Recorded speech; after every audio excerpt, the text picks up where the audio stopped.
Welcome to our channel about Kashi. सावन का महीना शुरू हो चुका है और इस महीने का महत्व हम सभी जानते हैं कि ये शिव जी को कितना प्रिय है, लेकिन हम सब ये नहीं जानते कि ये महीना शिव जी को इतना प्रिय क्यों है। तो चलिए आइए गुरुजी से पूछते हैं। नमस्कार गुरुजी। नमस्कार आपको भी, आपके इस अबाउट काशी चैनल के जितने भी दर्शक हैं आप सबको मेरा नमस्कार। गुरुजी, जैसे कि अभी हमने बोला कि सावन का महीना शिव जी को इतना प्यारा क्यों है। सावन के महीने में समुद्र मंथन हुआ था और उससे जो विष निकला था जिसको शिव जी ने पिया था, हाँ। पीने के बाद उनका गला नीला पड़ गया, जिससे नीलकंठ नाम से भी बाबा भोलेनाथ को जाना जाता है, नीलकंठ महादेव।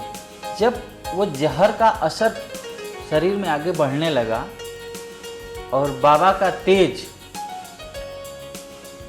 संभल में नहीं आ रहा था, तेज कोई सहन नहीं कर पा रहा था, उस विष पीने से जो तेज निकल रहा था तो वो पूरी धरती पे, पूरे ब्रह्मांड में चीज़ें जलने लगी। देवता लोग घबरा गए। देवता लोग घबरा करके शिव जी पर जल चढ़ाना प्रारंभ किए। जल चढ़ाने से वह शांत नहीं हुआ। वह जो तेज है, वह जो ऊर्जा थी, फिर दूध चढ़ाया गया, दही चढ़ाया गया, लेकिन उसका कोई फर्क नहीं पड़ा। क्यों नहीं फर्क पड़ा? जहर को जहर ही काटता है। जब किसी को सर्प काट लेता है तो जब सर्प काटने का जो एंटीबायोटिक होता है, एंटीडोज, वह भी सर्प के जो जहर है उससे मिलता जुलता होता है। क्यों? क्योंकि जहर को जहर ही काटता है। इसलिए शिव जी को भांग चढ़ाया गया। क्यों? क्योंकि भांग क्या होता है? वह जहर के असर को काटता है। भांग जहर होता है? अब भांग जो होता है, धतूर जो होता है, भांग ऐसा नशा है, जितने भी मानसिक रूप से कमज़ोर लोग होते हैं या जो भंगेड़ी लोग होते हैं, वो ज़्यादातर आप देखेंगे शॉर्ट टेम्पर होते हैं और वह पागल जल्दी हो जाते हैं। इसके पीछे क्योंकि वह उसमें ऐसी चीज़ें होती हैं जो धीरे धीरे आपके अंगों को शिथिल कर देती है। आप भांग पी लीजिए तो आप देखेंगे कैसी भी परिस्थिति हो आपकी बस मुस्कुराहट निकलेगी। कोई रो रहा है तब भी आप हंस रहे हैं, कोई दुखी है फिर भी आप हंस रहे हैं, कोई जोक कर रहा है फिर भी आप हंस रहे हैं, क्योंकि आपके अंगों को वो शिथिल कर देता है। शिव जी ने जिस भांग को पचा लिया, आदमी सांसारिक जीव सोचता क्या है कि शिव जी को भांग चढ़ता है तो हम भी खा लें। अरे वो शिव जी जहर पिए थे तब उसको काटने के लिए भांग पिए थे, धतूरा खाए थे। तुम कौन सा जहर पिए हो कि तुम उसको काटने के लिए भांग पी रहे हो और गांजा पी रहे हो? मजे के लिए तो फूल लगने के लिए भी लोग पीने लगे आजकल। वो वहाँ तो दवाई भक्त बता करके। लेकिन ऐसा नहीं है। शिव जी ने कब किस परिस्थिति में इस चीज को ग्रहण किया? जहर पिया है, उसको काटने के लिए तो चाहिए ही, लेकिन उसको लोगों ने नशा बना लिया, जो कि ठीक नहीं है। शिव जी को नशा से नहीं जोड़ना चाहिए। कहीं भी नहीं लिखा कि शिव जी नशा करते हैं, गांजा पीते, भांग पीते हैं।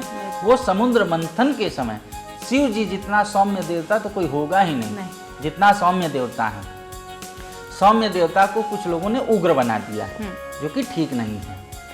तो सावन का महात्म्य इसीलिए है कि शिव जी को उस समय जब दूध चढ़ाया गया, दही चढ़ाया गया, बेलपत्र चढ़ाया गया, भांग चढ़ाया गया, धतूरा चढ़ाया गया, उससे उनको ठंडक मिला। ओके, इसीलिए मतलब उनको जल भी और मतलब ये सब जो चीजें चढ़ती हैं वो इसीलिए चढ़ती है, उनको ठंडक मिले। और ये सिर्फ सावन के टाइम मतलब होता तो हर समय चढ़ाते हैं, लेकिन सावन के महीने में होता क्या कि जैसे जिस दिन आपका बर्थडे हो, उसी दिन आप केक क्यों काटते हैं?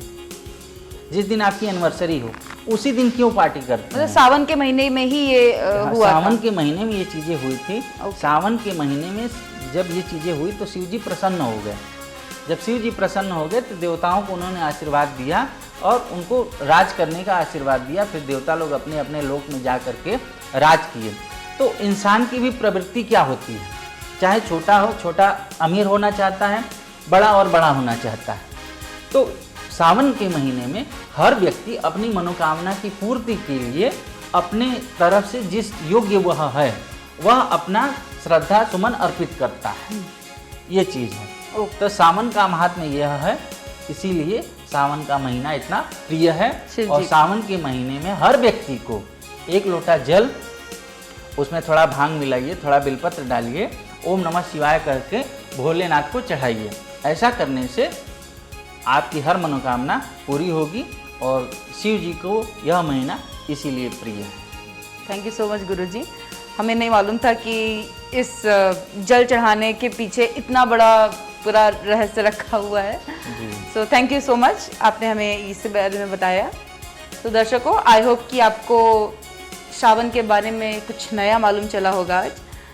और हम मिलते हैं आपसे नेक्स्ट वीडियो में, तब तक के लिए नमस्कार। नमस्कार।